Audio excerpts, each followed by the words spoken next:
ಯಕ್ಷಗಾನದ ಒಂದು ಸ್ತ್ರೀ ವೇಷಕ್ಕೊಂದು ನಾವೀನ್ಯತೆ ಮತ್ತೆ ತಾರಾ ಮೌಲ್ಯ ಅಂತ ನಾವೇನು ಹೇಳ್ತೀವಿ ಅದನ್ನ ಇವರು ಆ ಒಂದು ಭಾಗಕ್ಕೆ ಸರಿಯಾಗಿ ಕೊಟ್ಟಿದ್ದಾರೆ ಅಂತ ನನಗನ್ಸುತ್ತೆ.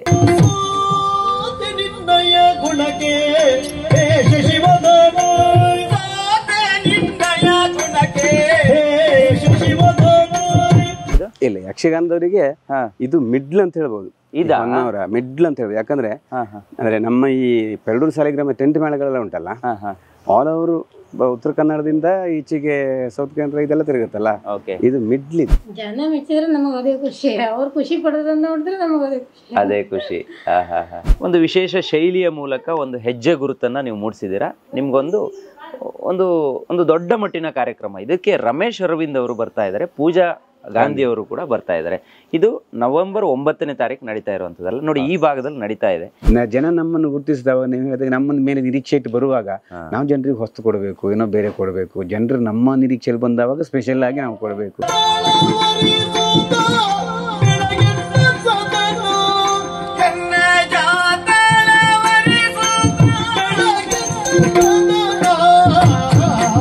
ಓಹೋ ನಮಗೊಂದು ಬದುಕಿದೆ, ಬದುಕು ಓಹೋ ಹೀಗೆಲ್ಲ ಉಂಟು.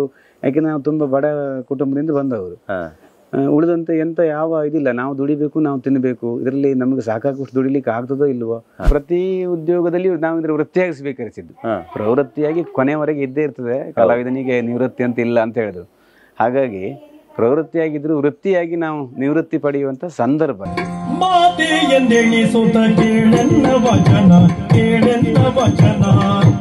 ಪ್ರಿಯ ವೀಕ್ಷಕರೇ ನಮಸ್ಕಾರ. ಕಾರ್ಯಕ್ರಮವನ್ನು ನೋಡಿ ಸುಮ್ಮನಾಗಬೇಡಿ, ನಮ್ಮ ವಾಹಿನಿಯನ್ನ ಸಬ್ಸ್ಕ್ರೈಬ್ ಮಾಡ್ಕೊಳ್ಳಿ.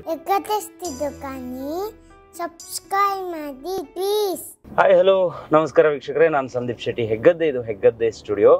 ವೀಕ್ಷಕರೇ, ನಾವಿವತ್ತು ಉತ್ತರ ಕನ್ನಡ ಜಿಲ್ಲೆಗೆ ಬಂದಿದ್ದೀವಿ, ಅಂದ್ರೆ ಹೊನ್ನಾವರ ಸಮೀಪ. ಉಭಯ ತಿಟ್ಟುಗಳ ಯಕ್ಷ ಚಲುವೆ ಯಲಗುಪ್ಪ ಸುಬ್ರಹ್ಮಣ್ಯ ಹೆಗಡೆಯವರನ್ನ ನೋಡಬೇಕು, ಮಾತಾಡಿಸ್ಬೇಕು, ಯಕ್ಷ ಸಂದರ್ಶನವನ್ನ ಮಾಡಬೇಕು ಅಂತ ಈಗ ಸದ್ಯಕ್ಕೆ ನೋಡಿ ಮುಂಭಾಗ ನೋಡಿ ಅವರ ಮನೆಗೆ ಹೋಗ್ತಾ ಇದ್ದೀವಿ. ನೋಡಿ, ನಾವು ಅವ್ರ ಮನೆಗೆ ಬರ್ತೀವಿ ಅಂತ ಹೇಳಿದೀವಿ. ಸೊ ಅವರು ಎಷ್ಟು ದೊಡ್ಡ ಕಲಾವಿದರಾದರೂ ಕೂಡ ನೋಡಿ ನಮಗೋಸ್ಕರ ಇಲ್ಲಿ ರೋಡಲ್ಲಿ ವೆಯ್ಟ್ ಮಾಡ್ತಾ ಇದ್ದಾರೆ. ಸೊ ಈಗ ಅವ್ರ ಮನೆಗೆ ನಾವು ಹೋಗ್ತಾ ಇದ್ದೀವಿ. ನೋಡಿ ಇಲ್ಲಿ ಹಿಂದೆ ಇದ್ದಾರೆ ನೋಡಿ.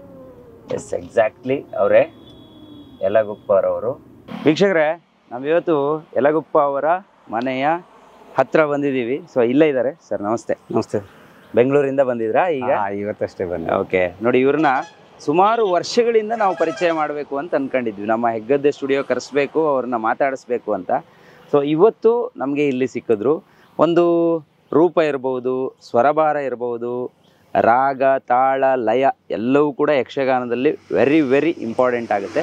ಸೊ ನಾವು ಯಕ್ಷರಂಗದಲ್ಲಿ, ಯಕ್ಷಗಾನದ ವೇದಿಕೆಯಲ್ಲಿ ಇವರನ್ನು ಸ್ತ್ರೀ ಪಾತ್ರದಲ್ಲಿ ನೋಡಿದಾಗ ಆ ಒಂದು ವಯ್ಯಾರ ಇರ್ಬೋದು, ಆ ಒಂದು ಬಿಂಕ ಭಿನ್ನಾಣ ಇರ್ಬೋದು, ಅಥವಾ ಅವರ ರೂಪ ಲಾಲಿತ್ಯ ಇರ್ಬೋದು, ಇವೆಲ್ಲವೂ ಕೂಡ ತುಂಬ ತುಂಬ ತುಂಬ ಚೆನ್ನಾಗಿರುತ್ತೆ. ಅಂದರೆ ನಾವು ಈ ಭಾಗದವರೆಲ್ಲ ಯಕ್ಷಗಾನವನ್ನು ನೋಡಿರ್ತೀವಿ, ಬೇರೆ ಬೇರೆ ಭಾಗದವರಿಗೂ ಕೂಡ ಯಕ್ಷರಂಗದ ಪರಿಚಯ ಆಗಬೇಕು ಅನ್ನುವ ನೆಲೆಯಲ್ಲಿ ಈ ಕಾರ್ಯಕ್ರಮವನ್ನು ಮಾಡ್ತಾ ಇದ್ವಿ. ಸೊ ನಿಮ್ಮ ಊರಿಗೆ ಬಂದಿದ್ದೀವಿ. ಸೊ ಇದು ಯಾವ ಸ್ಟಾಪ್ ಈಗ? ಇದು ಅಬ್ಬಿತೋಟ ಅಂತ ಇದಕ್ಕೆ ಹೆಸರು. ಅಬ್ಬಿತೋಟ ಇದು ಕೆಳಗಿನೂರು ಗ್ರಾಮದಲ್ಲಿ ಬರ್ತದೆ. Okay okay. ಇಲ್ಲಿ ಹಿಂದ್ಗಡೆ ಹೋದ್ರೆ ಮುರುಡೇಶ್ವರ ಅಲ್ಲ, ಆಚೆ ಹೋದ್ರೆ ಗುಣವಂತೆ ಮುರುಡೇಶ್ವರ. ಓಕೆ, ಬನ್ನಿ ಹೋಗಿ ಬರೋಣ. ಖುಷಿ ಆಯ್ತು ನಿಮ್ಮ ಊರಿಗೆ ಬಂದಿದ್ದು. ನಮ್ಗೆ ಇಲ್ಲಿ ಇದು ಈ ಹೈವೇ ಡಬಲ್ ಆಯ್ತಲ್ಲ, ಆದ ಕೂಡಲೇ ಇದು ಏಕದಮ್ ಎತ್ತರ ಆಗ್ಬಿಡ್ತು. ಹೌದು, ನಮ್ಗೆ ಇಲ್ಲಿ ನಿಧಾನ ಬನ್ನಿ ಇವ್ರೆ ಜಾರ್ತದೆ. ತುಂಬಾ ಡೌನ್ ಇತ್ತು. ಅದಕ್ಕಿಂತ ಈ ಜಾಗ ಉಂಟಲ್ಲ ಏಕದಮ್ ಹೀಗಾಗ್ಬಿಡ್ತು. ನಮಗೆ ಕಾರ್ ಜಾರ್ತದೆ. ಕಾರ್ ಮೇಲೆ ಹತ್ತಿಸ್ಲಿಕ್ಕೆ ನೀವು ಕಲ್ಲೆಲ್ಲ ಹಾಕಿ ತುಂಬಾ ಕಷ್ಟ ಇದೆ. 3 ಲೋಡ್ ಕಲ್ಲು ಹಾಕಿದ್ದೇನೆ, ಆದ್ರೂ ಇದೆ ಕಷ್ಟ ಆಗುತ್ತೆ ಇಲ್ಲಿ. ಈಗ ನಿಮಗೆ ತುಂಬಾ ದೂರ ಆಗಲ್ವಾ? ಈಗ ನಮ್ಮ ಕುಂದಾಪುರ ಭಾಗಕ್ಕೆ ಬರ್ತೀರಾ, ಆ ಕಡೆ ಬರ್ತೀರಾ, ತುಂಬಾ ಟ್ರಾವೆಲಿಂಗ್ ತುಂಬಾ ದೂರ ಅನ್ಸಲ್ವಾ ಇದು? ಇಲ್ಲ, ಯಕ್ಷಗಾನದವರಿಗೆ ಇದು ಮಿಡ್ಲ್ ಅಂತ ಹೇಳ್ಬೋದು. ಮಿಡ್ಲ್ ಅಂತ ಹೇಳ್ಬೋದು. ಯಾಕಂದ್ರೆ ಅಂದ್ರೆ ನಮ್ಮ ಈ ಪೆರಡೂರು ಸಾಲಿಗ್ರಾಮ ಟೆಂಟ್ ಮೇಳಗಳೆಲ್ಲ ಉಂಟಲ್ಲ, ಆಲ್ ಓವರ್ ಉತ್ತರ ಕನ್ನಡದಿಂದ ಈಚೆಗೆ ಸೌತ್ ಕನ್ನಡ ಇದೆಲ್ಲ ತಿರುಗುತ್ತಲ್ಲ, ಇದು ಮಿಡ್ಲ್. ಇದು ಬನ್ನಿ ಬನ್ನಿ. ಯಾಕಂದ್ರೆ ನೀವು ನಮ್ಮ ಮಾರಣಕಟ್ಟೆ ಮೇಳದಲ್ಲೂ ಬಣ್ಣ ಹಚ್ಚಿದೀರಾ. ಹೌದೌದು. ಸೊ ಎಲ್ಲಾ ಬಹುತೇಕ ಆ ಭಾಗದ ಎಲ್ಲಾ ಮೇಳಗಳಲ್ಲೂ ನೀವು ಕಾಣಿಸ್ಕೊಂಡಿದ್ದೀರಾ. ಸೊ ನನಗನ್ಸಿದ್ದು ಬಹುಶಃ 100 ಕಿಲೋಮೀಟರ್, 70 ಕಿಲೋಮೀಟರ್ ಆಗುತ್ತಾ ಅಂತ ಕುಂದಾಪುರಕ್ಕೆ ಇಲ್ಲಿ. ಹೌದು, ಆಗತ್ತೆ. ನಮ್ಗೆ ಈಚೆಯಿಂದವ ಈ ಕಡೆಗೆ ಸಿರ್ಸಿ, ಯಲ್ಲಾಪುರ, ಕಾರವಾರ ಉಂಟಲ್ಲ, ಅದು ಅಷ್ಟೇ ಆಗತ್ತೆ ಈ ರೌಂಡಿಂಗ್ ನಲ್ಲಿ. ಈಚೆ ಸಾಗರು ಹೀಗಾಗತ್ತೆ, ಹಾ ಹಾ ಈಚೆ ಕುಂದಾಪುರ ಎಲ್ಲದಕ್ಕೂ ನಿಮ್ಗೆ ಹತ್ರ ಆಗುತ್ತೆ. ಹಾ ಇದು ಹೌದು ಕನ್ವೀನಿಯಂಟ್ ಜಾಗ ಇದು ಒಳ್ಳೆ. ನಿಧಾನ ಬನ್ನಿ ಜಾಗ್ರತೆ ಇಲ್ಲ, ಓಕೆ ನೋ ನೋ ಇಶ್ಯೂ. ನೀರು ಇದು ಸಿಕ್ಕಾಪಟ್ಟೆ ಮಳೆ ಈ ಸಲ ಕರಾವಳಿ ಭಾಗದಲ್ಲಿ. ನಮ್ದು ಹಳ್ಳಿ ಮನೆ ಇದು ಮನೆ ಮತ್ತೆ ಈ ಇದೆಲ್ಲ ಉಂಟಲ್ಲ ಇವ್ರೆ ತುಂಬಾ ಡೌನ್ ಇದೆ ಅಲ್ಲ ಇದು. ಹೌದು ಹೌದು ಡೌನ್ ಇದೆ, ಮತ್ತೆ ತೋಟ ಇದು ಇದರ ಮಧ್ಯದಲ್ಲಿ ಇದೆಯಲ್ಲ. Okay okay. ಇಲ್ಲಿ 2 ಮನೆ ಇದೆಯಾ, ಒಂದೇ ಮನೆನಾ ಇದು? ಇಲ್ಲಿ 3 ಮನೆ ಇದೆ ಒಟ್ಟು. ಇದು 3 ಮನೆ ಇದೆ. ಹೌದು ಹೌದು. ಮೂಲ ಮನೆನಾ ಇದು? ಬನ್ನಿ. ಅಲ್ಲ ಇದು ಇವರೇ ನಮ್ದು ಯಲಗುಪ್ಪ ಅಂತ ಹೇಳಿದ್ರೆ ಇಲ್ಲಲ್ಲ. ಯಲಗುಪ್ಪ ಅಂತ ಹೇಳುವುದು ಇಲ್ಲಿಂದ ಮತ್ತೆ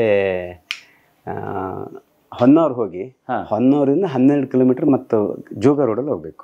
ಓಹೋ, ಯಲಗುಪ್ಪ ಅಂತ ಹೇಳಿದ್ರೆ ಯಲಗುಪ್ಪ ಅಂತ ಹೇಳಿದ್ರೆ ಅಲ್ಲಿ. ನೀವು ಇಲ್ಲಿ ನೆಲೆ? ನಾ ಇಲ್ಲಿ ಬಂದು ಒಂದು 18-19 ವರ್ಷ ಆಯ್ತು. 2007ರಲ್ಲಿ ಇಲ್ಲಿ ಬಂದಿದ್ದೇನೆ ನಾನು.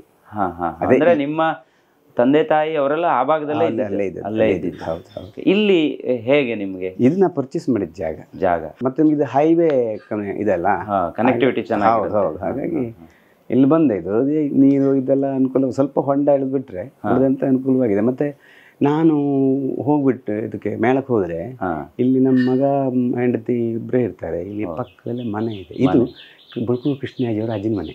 ಇದಾ? ಓಹೋ, ಪಕ್ಕದಲ್ಲಿರುವಂತ ಪಕ್ಕದ ತಾಗಿರೋದು. ಹಾಗಾಗಿ ಅಂದ್ರೆ ರಾತ್ರಿ ಹೆದರಿಕೆ ಇಲ್ಲ ಅಂತ ನಮಗೆ. ಹೈವೇ ಸೈಡ್ ಆದ್ರು ನಾನು ಇಲ್ಲದೆ ಹೋದ್ರು ಇಲ್ಲಿ ಜನ ಇರ್ತಾರೆ. ಹಾಗಾಗಿ ಎಲ್ಲಾ ರೀತಿಯ ಅನುಕೂಲತೆ ನೋಡ್ಬೇಕಲ್ಲ, ನಮ್ಮ ಬಜೆಟ್ ಬರ್ಬೇಕು ಅವಾಗ. ಹೌದು. ಎಷ್ಟು ಜನ ನೀವು ಮಕ್ಕಳು? ನಾವು ನನ್ನ ತಂದೆಗೆ ನಾವು 4 ಜನ ಮಕ್ಕಳು. ಓಕೆ. 2 ಹೆಣ್ಣು 2 ಗಂಡು. ಓಕೆ. ಅಕ್ಕಂದಿರಿಬ್ರು. ನಾ ಕಿರಿಯ. ಓಹೋ, ಕಿರಿಯವರು. ಹೌದು. ನನ್ನ ಅಣ್ಣ ಪುರೋಹಿತ. ಹೌದಾ? ಎಡಮೊಗೆ ಅಂತ. ಎಡಮೊಗೆ? ಗೊತ್ತು. ಕಮಲಶಿಲಿಂದ ಆ ಎಡಮೊಗೆ ದೇವಸ್ಥಾನದ ಪೂಜಾರಿ ನನ್ನ ಅಣ್ಣನೇ. ಹೌದಾ? ಕೇಶವ ಹೆಗಡೆ ಅಂತ. ನಿಮಗೆ ಎಷ್ಟು ಜನ ಮಕ್ಕಳು? ನನ್ಗೆ 2 ಜನ ಮಕ್ಕಳು. ಇಬ್ರು. ಗಂಡು ಹೆಣ್ಣ? ಮಗಳು MC ಆಯ್ತು, ಬೆಂಗಳೂರಲ್ಲಿ ಇದ್ದಾಳೆ ಈಗ. Okay okay. ಮಗ ಇದೆ ಈಗ ಸ್ಕೂಲಿಗೆ ಹೋದ 8ನೇ ಕ್ಲಾಸ್. ಇಲ್ಲಿ ಮಂಕಿ ಅಂತ. ಮಂಕಿ ಗೋಲ್ ಅಂತ ಒಂದು ರೋಡ್ ಸೈಡ್ ಅಂತ. ಕರೆಕ್ಟ್ ಪಾಸ್ ಆಯ್ತು ನಾವು ಬರ್ಬೇಕಾದ್ರೆ. ಅಲ್ಲಿ ಹೋಗ್ತಾನೆ. ತುಂಬಾ ಸಿಂಪಲ್ ಆಗಿದೆ. ಹೌದು. ಅಲ್ಲಿ ನೋಡಿ, ಯಕ್ಷಗಾನದ ರಂಗದಲ್ಲಿ ನಾವು ನಿಮ್ಮನ್ನು ನೋಡಿದಾಗ ತುಂಬಾ ಅದ್ದೂರಿಯಾಗಿರುತ್ತೆ, ವೈಭವೋಪೇರಿತವಾಗಿರುತ್ತೆ. ಸೊ ಮನೆಗೆ ಬಂದ್ರೆ ನೋಡಿ ಎಷ್ಟು ಸಿಂಪಲ್ ಅಂಡ್ ಕೂಲ್ ಆಗಿದೆ. ಆಮೇಲೆ ತೋಟದ ಮಧ್ಯೆ ಇದೆ ಇವ್ರ ಮನೆ. ತೋಟ ಬಿಟ್ರೆ ಆಗ್ಲಿಕ್ಕಿಲ್ಲ ನಮ್ಗೆ. ನಾವು ಆಟದಕ್ಕಿಂತ ಮೊದಲು ತೋಟ, ಆಮೇಲೆ ಆಟ. ಹಾಗೆ ಇದು ಫುಲ್ಲು ಕೆಳಗವರೆಗೆ ತೋಟಗಳೇ ಇದೆಯಾ? ತೋಟಗಳಿದೆ, ಗದ್ದೆ ಇದೆ. ಆಚೆ ಟ್ರ್ಯಾಕ್ ಬಂತು, ರೈಲ್ವೆ ಟ್ರ್ಯಾಕ್ ಬಂತು. ಆ ಬೈಂದೂರು ರೈಲ್ವೆ ಎಲ್ಲ ಪಾಸ್ ಆಗುತ್ತಲ್ಲ, ಇದರಲ್ಲೇ ಬರುತ್ತೆ. ಕೊಂಕಣ ರೈಲ್ವೆ ಇದೆ. ನನ್ನ ತೋಟ ವಿಶೇಷ ಇಲ್ಲ, 1-2 ತುಂಡಿದೆ ಅಷ್ಟೇ. ನಂದಿದು ಅಲ್ಲಿಂದ ಒಂದು ಅರ್ಧ ಎಕರೆ ಜಾಗ. ಅಲ್ಲಿಂದ ಇಲ್ಲಿ ಅಷ್ಟೇ. ಮೊದಲು ಆ ರೋಡ್ ಡೌನಿಗಿತ್ತ? ಅದು ಸಿಂಗಲ್ ಇತ್ತಲ್ಲ? ಸಿಂಗಲ್ ಇತ್ತು. ಸೊ ಇದು ನಿಮ್ಮ ಮನೆ. ಸೊ ನಿಮ್ಮ ಮನೆಯ ಒಳಗಡೆ ಈಗ ಬಂದಿದ್ದೀವಿ. ಸೊ ನೀವೇ ಹೇಳ್ದಂಗೆ ನೀವು ಹುಟ್ಟಿ ಬೆಳೆದದ್ದು ಬೇರೆ ಕಡೆ, ಈಗ ಸದ್ಯಕ್ಕೆ ನೆಲೆ ಇರೋದು ಇಲ್ಲಿ. ಸೊ ಯಕ್ಷಗಾನಕ್ಕೆ ಪ್ರತಿದಿನ ನೀವು ಇಲ್ಲಿಂದಾನೇ ಜರ್ನಿ ಮಾಡ್ತೀರಲ್ಲ? ಹಾಗೇನಿಲ್ಲ, ನಾನು ಕ್ಯಾಂಪ್ನೊಟ್ಟಿಗೆ ಇರ್ತೇನೆ ಹೆಚ್ಚಿನ ದಿವಸ. Okay okay. ಕುಂದಾಪುರದಿಂದ ಈ ಕಡೆ ಆದ್ರೆ ಮನೆಗೆ ಬರ್ತೇನೆ. ಈಚೆ ಸಾಧಾರಣ ಅಂಕೋಲ ಸಿರ್ಸಿವರೆಗೂ ಮನೆಗೆ ಬರ್ತೇನೆ. ಅದರಿಂದ ಆಚೆ ಎಲ್ಲ ಆದ್ರೆ ಅಲ್ಲಿ ಕ್ಯಾಂಪಿಗೆ ಹೋಗೋದು. ಮುಂಚೆ ಎಲ್ಲ ಹೆಂಗಿತ್ತು ಅಂತ ಹೇಳಿದ್ರೆ, ಒಂದು ದೊಡ್ಡ ಲಾರಿ, ಸೊ ಎಲ್ಲ ಫಿಲ್ ಮಾಡ್ಕೊಂಡು ಅದ್ರ ಮೇಲ್ಗಡೆ ಕಲಾವಿದರು ಕೂತ್ಕೊಂಡು ಹೋಗೋದು. ಆದ್ರೆ ಈಗ ಹಂಗಿಲ್ಲ. ಈಗ ಕಲಾವಿದರಿಗೆ ಒಬ್ಬೊಬ್ರಿಗೆ ಒಂದೊಂದು ಕಾರ್ ಇದೆ. ಹೌದು ಹೌದು. ನಾನು ಹಾಗೆ ತಿರುಗಾಡೋದಿಲ್ಲ, ನಾನು ಬಸ್ಸಲ್ಲೇ ತಿರುಗಾಡ್ತೇನೆ. ಮತ್ತೆ ನಾನು ಕ್ಯಾಂಪಲ್ಲಿ ಇರೋದು ಹೆಚ್ಚು. ಎಲ್ಲ ಲೆಕ್ಕದಲ್ಲಿ ಒಂದು ಆರೋಗ್ಯ ದೃಷ್ಟಿಯಿಂದ. ಮತ್ತೆ ನಮ್ಗೆ ಆಗೋದಿಲ್ಲ ಈಗ 2-3 ಗಂಟೆ ಪ್ರಯಾಣ ಮಾಡ್ಕೊಂಡು ವೇಷ ಮಾಡೋದ್ರಲ್ಲಿ ತುಂಬಾ ತ್ರಾಸ ಆಗುತ್ತೆ. ಈಗಿನ ಹುಡುಗರು ಮಾಡ್ತಾರೆ, ಉಮೇದಿ ಇರ್ತದೆ. ಹೌದು ಹೌದು. ವೈಫ್ ಅವರಲ್ವಾ? ಹೌದು. Okay okay. ಲಕ್ಷ್ಮಿ. ಲಕ್ಷ್ಮಿ ಅಂತ. ನಮಸ್ತೆ ಅಮ್ಮ. ನಮಸ್ತೆ. ಸೊ ನಿಮ್ಮ ಅಷ್ಟು ಕೆಲಸ ಕಾರ್ಯಗಳಿಗೆ ಒಂದು ಒಳ್ಳೆ ಸಪೋರ್ಟ್ ಅವರು. ಅನುಮಾನವೇ ಇಲ್ಲ. ಮನೆಯ ಜವಾಬ್ದಾರಿ ಕಡಿಮೆ ನಮ್ಗೆ, ಅವರಿಗೆ ಜಾಸ್ತಿ. ಹೌದು, ಯಾಕಂದ್ರೆ ನೀವು ಯಕ್ಷಗಾನದ ಕಲಾವಿದರಾಗಿ ಊರೂರು ಸುತ್ತುವಾಗ ಇಡೀ ಮನೆ ಜವಾಬ್ದಾರಿ, ಮಕ್ಕಳ ಜವಾಬ್ದಾರಿ ಎಲ್ಲ ಅವ್ರ ಮೇಲೆ. ಅವ್ರದ್ದೇ. ಹೇಗೆ ಅಮ್ಮ, ನಿಮ್ಗೆ ಎಷ್ಟು ಖುಷಿ ಆಗುತ್ತೆ? ಯಾಕಂದ್ರೆ ಸ್ತ್ರೀ ವೇಷದಲ್ಲಿ ಅದು ರಂಜನಿ ಇರ್ಬೋದು, ಶಿವರಂಜನಿ ಇರ್ಬೋದು, ಪರಮೇಶ್ವರಿ ಇರ್ಬೋದು, ಈ ಪಾತ್ರಗಳನ್ನೆಲ್ಲ ನಾವು ಇವರನ್ನ ನೋಡಿದಾಗ, ಅದರಲ್ಲೂ ಈಶ್ವರಿ ಪರಮೇಶ್ವರಿ ಯಕ್ಷಗಾನದಲ್ಲಿ ಪರಮೇಶ್ವರಿ ಕ್ಯಾರೆಕ್ಟರ್ನ ಅದು ನೋಡಿದವರು ಯಲಗುಪ್ಪ ಅಂತ ಹೇಳಿದ್ರೆ ಒಂದು ಟಿಕೆಟ್ ಸಹ ಸಿಗ್ತಾ ಇರಲಿಲ್ಲ. ಈಗ ಮಾರಣಕಟ್ಟೆ ಭಾಗದಲ್ಲೆಲ್ಲ ಯಕ್ಷಗಾನ ಆದರೆ ನಮ್ಮೂರಿನ ಹೊಸೂರು, ಕೆರಾಡಿ ಈ ಭಾಗದವರೆಲ್ಲ ಬರೋರು, ಅದು ಮೊದಲೇ ಟಿಕೆಟ್ ಸೋಲ್ಡ್ ಔಟ್ ಆಗೋದು. ಯಲಗುಪ್ಪ ಅವರ ಪಾತ್ರ ಇದೆ ಅಂತ ಹೇಳಿದ್ರೆ ಅದು ಎಷ್ಟು ಜನ ಹೋಗ್ತಾ ಇದ್ರು ಅಂದ್ರೆ ಅಲ್ಲಿ ಟಿಕೆಟ್ ಸಿಗ್ತಾ ಇಲ್ಲ, ಸಿಗೋದಿಲ್ಲ ಅನ್ನುವಂಥ ಮಾತಿತ್ತು. ಆ ಪೀಕೆಲ್ಲ ನೀವು ನೋಡಿದ್ದೀರಾ? ಅವಾಗೆಲ್ಲ ಎಷ್ಟು ಖುಷಿ ಆಗ್ತಿತ್ತು ಅಂತ? ಜನ ಮೆಚ್ಚಿದ್ರೆ ನಮಗೆ ಅದೇ ಖುಷಿ, ಅವ್ರು ಖುಷಿ ಪಡೋದನ್ನ ನೋಡಿದ್ರೆ ನಮಗೆ ಅದೇ ಖುಷಿ. ಅದೇ ಖುಷಿ. ಸೊ ಹಂಗಂತ ಎಲ್ಲವೂ ಸುಖಕರವಾಗಿ ಇರೋದಿಲ್ಲ, ಕಷ್ಟಗಳು ಇರುತ್ತಲ್ವಾ? ಹೆಚ್ಚಿನ ಕಷ್ಟವೇ ಇರುತ್ತದೆ, ಕಷ್ಟದಲ್ಲಿ ಸುಖ ಕಂಡುಕೊಳ್ಳುವುದು ನಾವು ಅಲ್ವಾ? Yes yes yes. ಬನ್ನಿ ಹೊರಗಡೆ ನಿಂತು ಮಾತಾಡೋಣ. ತುಂಬ ಚೆನ್ನಾಗಿದೆ ಇದು ಪ್ಲೇಸು. ಸೊ ನೋಡಿ, ನಮ್ಮ ಕರಾವಳಿ ಭಾಗಕ್ಕೆ ನೀವು ಬಂದರೆ ಪ್ರತಿ ಮನೆಯಲ್ಲೂ ಒಂದು ತುಳಸಿ ಕಟ್ಟೆ ಇರುತ್ತೆ. ಸೊ ಇಲ್ಲಿದೆ ನೋಡಿ ಅದು. ಸೊ ತುಳಸಿ ಕಟ್ಟೆ ಒಂದು ಲಕ್ಷ್ಮಿ ನಮಗೆ. ಸೊ ಅದು ಇರಲೇಬೇಕು, ಪ್ರತಿದಿನ ಅಲ್ಲಿ ಪೂಜೆ ಆಗಲೇಬೇಕು. ಇದು ಈಗ ನಿಮ್ಮ ಮನೆ ಮಾತ್ರ, ಇದು ಬೇರೆ ಸಪ್ರೇಟ್? ಅದು ಸಪ್ರೇಟ್. Okay okay. ಇವ್ರ ಫ್ಯಾಮಿಲಿ, ವೈಫ್ ಅವ್ರ ಫ್ಯಾಮಿಲಿ? ಅದು ಕಣ್ಣಿಮನೆ. ಕಣ್ಣಿಮನೆಯವರ ತಂಗಿ ಅವಳು. ಕಣ್ಣಿಮನೆ ಗಣಪತಿ ಭಟ್ ಅಂತ ಗೊತ್ತು, ಬಹಳ ಹೌದು, ಫೇಮಸ್ ಕಲಾವಿದ ಆಗಿದ್ದ. ಅವನ ತಂಗಿ. ಯಾವಾಗ ಮದುವೆ ಆಗಿದ್ದು? 2000. Okay okay. ನೀವು ಯಕ್ಷಗಾನಕ್ಕೆ ಬಂದಿದ್ದು PUC ಎಜುಕೇಶನ್ ಆಗ್ತಾನೆ ಬಂದ್ಬಿಟ್ಟಿದ್ದೇನೆ. ನಿಮ್ಗೆ ಎಷ್ಟು ಸಂತೃಪ್ತಿ ಸರ್? ಅಂದ್ರೆ ಈಗ ಕೆಲವೊಬ್ರು ಹೇಳ್ತಾರೆ, ಅಯ್ಯೋ ನನ್ನ ಫೀಲ್ಡ್ ತುಂಬಾ ಕಷ್ಟ, ನಾವು ಕಲಾವಿದ್ರು ತುಂಬಾ ಕಷ್ಟದಲ್ಲೇ ಇರ್ಬೇಕಾಗುತ್ತೆ, ಈ ತರ ಎಲ್ಲ ಮಾತಾಡ್ತಾರೆ. ಆದ್ರೆ ನನಗನ್ಸೋದು ಇಲ್ಲ, ಅದು ನಮ್ಮ ಜವಾಬ್ದಾರಿ, ನಮ್ಮ ಆಯ್ಕೆ. ಅದು ಅದನ್ನ ನಾವು ಕಷ್ಟ ಅನ್ಕೊಂಡ್ರೆ ತುಂಬಾ ದೊಡ್ಡ ತಪ್ಪಾಗುತ್ತೆ. ನಿಮ್ಗೆ ಹೆಂಗೆ, ಯಾವ ತರ ಸ್ಯಾಟಿಸ್ಫ್ಯಾಕ್ಷನ್ ಇದೆ? ನನಗೆ ಸ್ಯಾಟಿಸ್ಫ್ಯಾಕ್ಷನ್ ಇದೆ. ಯಾಕಂದ್ರೆ ನಾನು ಮೊದಲು ಆಲೋಚನೆ ಇರ್ಲಿಲ್ಲ ಬಿಡಿ, ಈ ಬಣ್ಣ ಹಚ್ಚು ಹುಚ್ಚು ಚಿಟಾಣಿಯವ್ರ ವೇಷ ನೋಡುದು, ನಾವು ಹಾಗೆ ವೇಷ ಮಾಡಬೇಕು ಅಂತ. ಓಕೆ ಆಯ್ತಾ? ಬೀಳಿಗೆ ಬಂದ ಮೇಲೆ ಕಡೆಗೆ ಓಹೋ ನಮಗೊಂದು ಬದುಕಿದೆ, ಓಹೋ ಹೀಗೆಲ್ಲ ಉಂಟು. ಯಾಕೆಂದ್ರೆ ನಾವು ತುಂಬಾ ಬಡ ಕುಟುಂಬದಿಂದ ಬಂದವರು. ಉಳಿದಂತೆ ಎಂತ ಯಾವ ಇದಿಲ್ಲ, ನಾವು ದುಡಿಬೇಕು, ನಾವು ತಿನ್ನಬೇಕು, ಇದರಲ್ಲಿ ನಮಗೆ ಸಾಕಾಗುವಷ್ಟು ದುಡಿಲಿಕ್ಕೆ ಆಗ್ತದೋ ಇಲ್ವೋ, ಆ ಎಲ್ಲ ಸಮಸ್ಯೆ ಬಂದವ ಒಂದು ಸಾರಿ ನಾನು ಖಿನ್ನನಾಗಿದ್ದೆ. ಅಂದ್ರೆ ನಾವು ಆಯ್ಕೆ ಮಾಡ್ಕೊಂಡು ತಪ್ಪಾಗೋಯ್ತೇನೋ ಅಂತ. ಆದ್ರೆ ಇಲ್ಲ, ಬಂದಾಗಿದೆ, ಇದರಲ್ಲಿ ಏನಾದ್ರು ಮಾಡ್ಬೇಕು ಅಂತ ಹೇಳಿ ಹಠ ಹಿಡಿದವಾಗ ಏನು ದೇವರ ಅನುಗ್ರಹ, ಒಂದು ಪ್ರಯತ್ನ ಮಾಡಿದೆ, ಜನರು ಅದನ್ನು ಸ್ವೀಕಾರ ಮಾಡಿದ್ರು. ಆ ನಂತರದ ನನಗನ್ಸಿದ್ದು ಇಲ್ಲ, ನಾನು ಬಂದದ್ದು ಸರಿಯಾಗಿದೆ, ಮತ್ತೆ ನಾನು ಮಾಡುವುದು ಸರಿ ಅಂತ. ಇನ್ನಿನ್ನು ಆವಾಗ ನೀವು ಹೇಳಿದಾಗೆ ಹೆಚ್ಚಿನ ಜವಾಬ್ದಾರಿಗಳು ಬಂತು ನಮಗೆ. ಜನ ನಮ್ಮನ್ನು ಗುರುತಿಸಿದವಾಗ, ನೀವು ಹೇಳಿದಾಗ ನಮ್ಮ ಮೇಲೆ ನಿರೀಕ್ಷೆ ಇಟ್ಟು ಬರುವಾಗ ನಾವು ಜನರಿಗೆ ಹೊಸ್ತು ಕೊಡಬೇಕು, ಏನೋ ಬೇರೆ ಕೊಡಬೇಕು, ಜನರು ನಮ್ಮ ನಿರೀಕ್ಷೆಯಲ್ಲಿ ಬಂದವಾಗ ಸ್ಪೆಷಲ್ ಆಗಿ ನಾವು ಕೊಡಬೇಕು, ಹೀಗೆಲ್ಲ ಬಂತು. ಅದ್ರ ಜೊತೆಗೆ ಯಕ್ಷಗಾನ ನಮ್ಗೆ ಹೇಗೆ ಯಕ್ಷಗಾನವೇ ಆಸ್ತಿಯ, ಯಕ್ಷಗಾನದಲ್ಲಿ ನಾವು ಒಂದು ಕಣವಾಗಿದ್ದೇವೆ, ಭಾಗವಾಗಿ ಅಂತ ಅನಿಸಿತು. ಅದ್ರಲ್ಲಿ ಸಂತೋಷವೇ ಇದೆ, ಅಷ್ಟೇ, ಪ್ರಶ್ನೆ ಇಲ್ಲ. ಹೂ ಗಿಡಗಳಂದ್ರೆ ತುಂಬಾ ಇಷ್ಟನಾ ನಿಮ್ಗೆ? ಎಲ್ಲಾ ಕಡೆನೂ ಹೂ ಪಾಟ್ಗಳಿದೆ, ಎಲ್ಲ ಹೂಗಳು. ಹೌದಾ? ಇಲ್ಲಿ ಅವಳಿಗೆ ಸರಿ ಜಾಗಗಳೇ ಇದೆ ಇಲ್ಲಿ ನಮ್ಗೆ, ಅಂದ್ರೆ ತುಂಬಾ ಇಷ್ಟ. ಆಟಕ್ಕೆ ಬರ್ತಾ ಇರ್ತಾರ ಮೇಡಮ್? ಹೇಗೆ ಬರ್ತಾರೆ? ಅಪರೂಪ. ಹೊಸ ಪ್ರಸಂಗಗಳಿದ್ದಾಗ ಒಂದ್ಸಲ ಆದ್ರೂ ನೋಡ್ತಾರೆ? ಹೊಸ ಪ್ರಸಂಗ ಬಂದು ನೋಡ್ತಾರೆ. ಏನ್ ಅವ್ರ ಕಮೆಂಟ್ಸ್ ಏನ್ ಬರುತ್ತೆ? ಚೆನ್ನಾಗಿ ಮಾಡಿದಿರಂತ ಬರುತ್ತಾ? ಇನ್ನೂ ಏನೋ ಚೇಂಜಸ್ ಆಗ್ಬೇಕು ಅಂತ ಬರುತ್ತಾ? ಹೆಂಗೆ ಕಾಮೆಂಟ್ಸ್? ಒಳ್ಳೇದೇ ಮಾಡ್ತಾಳೆ ಅವಳು. ಮತ್ತೆ ಈಗ ನನ್ನ ವೇಷ ಒಟ್ಟು ಒಳ್ಳೇದಾಯ್ತು ಅಂತ ಹೇಳುದು ಹಾಗಿದೆಲ್ಲ ಇಲ್ಲ. ಅದೊಂದು ನಿಮ್ದ ಇದು ಸರಿ ಕಾಣುದಿಲ್ಲ ಅಂತ ಹೇಳ್ಬಿಡ್ತಾಳೆ. ಹೌದಾ? ಹೌದೌದು. ಸೀರೆ ಹುಟ್ಟಿದಿಂದ ಹಿಡಿದು ಡ್ರೆಸ್ ಇಂದ ಹಿಡಿದು ಪ್ರತಿಯೊಂದನ್ನು ಗ್ರಹಿಸ್ತಾಳೆ ಅವಳು. ಎಲ್ಲ ಗೊತ್ತಾಗುತ್ತೆ, ಹೇಳ್ತಾಳೆ. ಈಗ ನಿಮ್ಮ ವೇಷಭೂಷಣ ಎಲ್ಲ ಈಗ ನೀವು ರೆಡಿ ಮಾಡ್ಕೊಳ್ಳುವಾಗ ಪ್ರತಿ ಆಟಕ್ಕೂ ಬೇರೆ ಬೇರೆ ತರ ಇರಬಹುದು, ಅಂದ್ರೆ ಇದೆಲ್ಲ ಸೇಮ್ ಇರಬಹುದು, ಆದ್ರೆ ಏನೋ ಒಂದು ಬದಲಾವಣೆಯನ್ನ ಮಾಡ್ತಾ ಇರ್ತಾರೆ ಕಲಾವಿದ್ರು.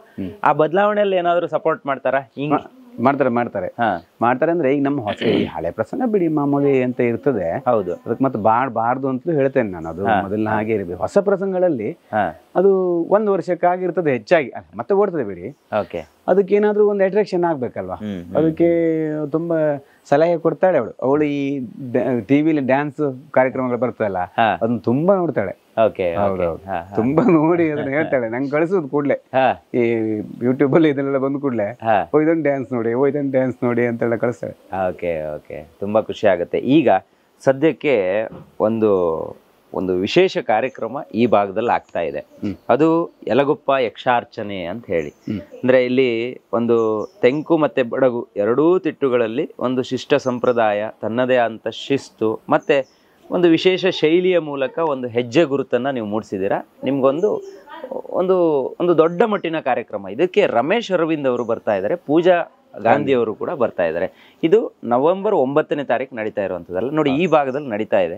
ಹೊನ್ನಾವರ ಮೂಡು ಗಣಪತಿ ದೇವಸ್ಥಾನ ಸಭಾಭವನ. ಎಸ್, ಹೊನ್ನಾವರದ ಮೂಡು ಗಣಪತಿ ದೇವಸ್ಥಾನದ ಸಭಾಭವನದಲ್ಲಿ ನಡೀತಿದೆ. ಅಂದ್ರೆ ಈ ಭಾಗದವ್ರು ಯಾರಾದ್ರೂ ಈ ಕಾರ್ಯಕ್ರಮವನ್ನು ನೋಡ್ತಾ ಇದ್ರೆ, ಅಥವಾ ನಾವೊಂದು ವಿಶೇಷವಾದಂತಹ ಯಕ್ಷಗಾನವನ್ನ ಒಂದು ದೊಡ್ಡ ಇವೆಂಟ್ ಅಂತಾನೆ ಹೇಳ್ಬೋದು, ಇದ್ರಲ್ಲಿ ನೋಡ್ಬೇಕು ಅನ್ನೋರು ಇದ್ರೆ ಖಂಡಿತವಾಗಿ 9ನೇ ತಾರೀಕು ಬರ್ಬೋದು. ಸರ್, ಎಷ್ಟು ಗಂಟೆಗೆ ಪ್ರಾರಂಭ ಆಗ್ತಾ ಇರೋದು? ಇದರ ಮೂಲ ಉದ್ದೇಶ ಏನು ಅಂತ?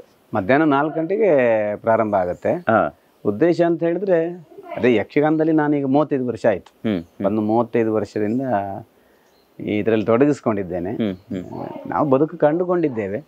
ಆದರೆ ಇದು ಪ್ರತಿ ಉದ್ಯೋಗದಲ್ಲಿ ನಾವು ಇದ್ರ ವೃತ್ತಿಯಾಗಿ ಸ್ವೀಕರಿಸಿದ್ದು. ಪ್ರವೃತ್ತಿಯಾಗಿ ಕೊನೆಯವರೆಗೆ ಇದ್ದೇ ಇರ್ತದೆ. ಕಲಾವಿದನಿಗೆ ನಿವೃತ್ತಿ ಅಂತ ಇಲ್ಲ ಅಂತ ಹೇಳಿದ್ರು. ಹಾಗಾಗಿ ಪ್ರವೃತ್ತಿಯಾಗಿದ್ರು ವೃತ್ತಿಯಾಗಿ ನಾವು ನಿವೃತ್ತಿ ಪಡೆಯುವಂಥ ಸಂದರ್ಭ ಇದು ನಿಧಾನಕ್ಕೆ. ಅಂತ ಟೈಮ್ನಲ್ಲಿ ನಮಗೊಂದು ಏನೋ ಒಂದು ವಿಶೇಷವಾದಂಥ ಒಂದು ನಾವು ಈ ಫೀಲ್ಡಿಗೆ ಬಂದಿದ್ದೇವೆ, ಏನೋ ದುಡಿದಿದ್ದೇವೆ, ಒಂದು ಸಾರ್ಥಕ ಕ್ಷಣದ ಒಂದು ನೆನಪಿನ ಹಾಗೆ ನಮ್ಮವರೆಲ್ಲ ಸೇರಿ, ನಮ್ಮ ಅಭಿಮಾನಿ ಬಳಗವರೆಲ್ಲ ಸೇರಿ ಒಂದು ಅಭಿನಂದನೆ ಅಂತ ಮಾಡ್ತಾ ಇದ್ದಾರೆ ಕಾರ್ಯಕ್ರಮ. ನೋಡಿ ವೀಕ್ಷಕರೇ, ನಾರ್ಮಲಿ ನನಗೆ ಗೊತ್ತಿರೋ ಹಾಗೆ ಯಕ್ಷಗಾನದ ಒಂದು ಸ್ತ್ರೀ ವೇಷಕ್ಕೊಂದು ನಾವೀನ್ಯತೆ ಮತ್ತು ತಾರಾಮೌಲ್ಯ ಅಂತ ನಾವೇನು ಹೇಳ್ತೀವಿ, ಅದನ್ನು ಇವರು ಆ ಒಂದು ಭಾಗಕ್ಕೆ ಸರಿಯಾಗಿ ಕೊಟ್ಟಿದ್ದಾರೆ ಅಂತ ನನಗನ್ಸುತ್ತೆ. ಯಾಕಂದರೆ ಬರೀ ರಂಗಸ್ಥಳದಲ್ಲಿ ಇವರು ವಿಜೃಂಭಿಸ್ತಾರೆ, ಆದರೆ ನಾರ್ಮಲಿ ಯಾವುದೋ ಕಾರ್ಯಕ್ರಮಕ್ಕೆ ಬರೋದು, ಪ್ರಶಸ್ತಿಗಳನ್ನು ಸ್ವೀಕಾರ ಮಾಡೋದು. ಈಗ ನೀವು ಅವ್ರ ಮನೆಗೆ ಬಂದ್ರೆ ನೋಡಿ, ಯಾವ ಶೀಲ್ಡ್ಗಳು ಇಲ್ಲ ಅಲ್ಲಿ. ಈಗ ತುಂಬ ಕಲಾವಿದ್ರ ಮನೆಗೆ ನಾವು ಹೋದಾಗ ರಾಶಿಗಟ್ಟಲೆ ಇರುತ್ತೆ ಮೂಮೆಂಟೋಸ್ಗಳು. ಅವರೇ ಹೇಳ್ತಾರೆ ಅದಲ್ಲ, ಅದನ್ನು ಬಿಟ್ಟು ನಮ್ಮ ಕಲೆಯನ್ನು ನಾವು ತೋರ್ಪಡಿಸ್ಬೇಕಷ್ಟೇ. ಅದಕ್ಕೋಸ್ಕರ ಇವರು ಯಾವುದೇ ಸನ್ಮಾನಗಳನ್ನು ಸ್ವೀಕಾರ ಮಾಡೋದು ಜಾಸ್ತಿ ಅತಿಯಾಗಿ ಮಾಡೋದನ್ನು ನಾನು ನೋಡಿಲ್ಲ ಸರ್. ಆದರೆ ಇದು ಒಂದು 35 ವರ್ಷ ಎಕ್ಸ್ಪೀರಿಯನ್ಸು ಈ ಫೀಲ್ಡಲ್ಲಿ ಆಗಿದೆ. ಸೊ ನೀವೇ ಹೇಳ್ತಾ ಇದ್ರಿ, ನಾನು ಇನ್ನೊಂದು ಸ್ವಲ್ಪ ವರ್ಷ ರಿಟೈರ್ಮೆಂಟ್ ಆಗುತ್ತೆ ನಂದು ಅಂತ. ಸೊ ಆ ಒಂದು ಯೋಚನೆ ಅಥವಾ ಈ ಒಂದು ನೆಲೆಗಟ್ಟಲ್ಲಿ ನಾವು ಯೋಚಿಸೋದಾದರೆ ಈ ಸಮಯಕ್ಕೆ ಸರಿಯಾಗಿದೆ ಅಂತ ನನಗನ್ಸುತ್ತೆ ಸರ್. ಬಹುಶಃ ಈ ಕಾರ್ಯಕ್ರಮ ಅದ್ದೂರಿಯಾಗಿ ಆಗಲಿ ಅಂತ ನಾನು ಅನ್ಕೊತೀನಿ. ಯಲಗುಪ್ಪ ಯಕ್ಷಾರ್ಚನೆ ಅಂತ ಒಂದು ಕಾರ್ಯಕ್ರಮ ನಡೀತಾ ಇದೆ. ದಯವಿಟ್ಟು ಆದಷ್ಟು ಹೆಚ್ಚಿನ ಸಂಖ್ಯೆಯಲ್ಲಿ ಯಾರು ಈ ಭಾಗದವರು ಇದ್ದೀರಾ, ಅಥವಾ ನಮ್ಮ ಕುಂದಾಪುರ ತಾಲೂಕು ಆ ಭಾಗ, ಉಡುಪಿ ಜಿಲ್ಲೆ ಈ ಭಾಗದವರು ಕೂಡ ಬರ್ಬೋದು. ಈ ಕಡೆ ಸಾಗರದವರು ಕೂಡ ಬರ್ಬೋದು. 70 ಕಿಲೋಮೀಟರ್ ಅಷ್ಟೇ. All over Karnataka. ಯಾಕಂದ್ರೆ ಬೆಂಗಳೂರು, ಬಾಂಬೆಯಿಂದ ಬರ್ತಾರೆ. ಬರ್ತಾರೆ. ಬಾಂಬೆಯಲ್ಲಿ ಕೆಲವರು ಉದ್ಯಮಿ ಬರ್ತೇನೆ ಅಂತ ಹೇಳಿದ್ದಾರೆ, ಬರ್ತಾರೆ. ಓಕೆ, ಬಹುಶಃ ಸುಮಾರು ಜನ ಆಗ್ಬೋದು, ಸಾವಿರಾರು ಜನದ ನಿರೀಕ್ಷೆಯಲ್ಲಿದೆ. ಸೊ ಈ ಕಾರ್ಯಕ್ರಮ ಆಗಲಿ, ಒಳ್ಳೆದ ರೀತಿಯಲ್ಲಿ ಆಗಲಿ ಅಂತ ನಾನು ಕೂಡ ಅಂದ್ಕೊತೀನಿ ಸರ್. ಇವತ್ತು ನಿಮ್ಮ ಮನೆಗೆ ಬಂದಿದ್ವಿ, ಸೊ ನಿಮ್ಮನ್ನು ಮಾತಾಡಿಸಿದ್ವಿ. ಇದು ಇವರ ಮನೆ ಮುಂಭಾಗದಲ್ಲಿದ್ವಿ. ಈಗ ಮನೆ ಒಳಗಡೆ ಇವ್ರನ್ನ ಕೂರಿಸ್ಕೊಂಡು ಇವರ ಒಂದು ಬದುಕಿನ ಕೆಲವೊಂದು ಮಜಲುಗಳ ಸ್ಟೋರಿಗಳನ್ನು ತಗೊಳ್ಳೋಣ. ಸೊ ಇವತ್ತಿನ ಕಾರ್ಯಕ್ರಮದಲ್ಲಿ ನೀವು, ನಿಮ್ಮ ಫ್ಯಾಮಿಲಿಯವರೆಲ್ಲರೂ ಭಾಗಿಯಾಗಿದ್ದೀರಾ. ಹೆಗ್ಗದ್ದೆ ಕಡೆಯಿಂದ ತುಂಬ ಧನ್ಯವಾದ ಸರ್. Thank you. ನೋಡಿದ್ರಲ್ಲ ವೀಕ್ಷಕರೇ, ಇದು ಇವತ್ತಿನ ವಿಶೇಷ. ನಾಳೆ ಇವರ ಲೈಫ್ ಸ್ಟೋರಿ ಕಂಟಿನ್ಯೂ ಆಗುತ್ತೆ. Stay tune, Heggadde studio.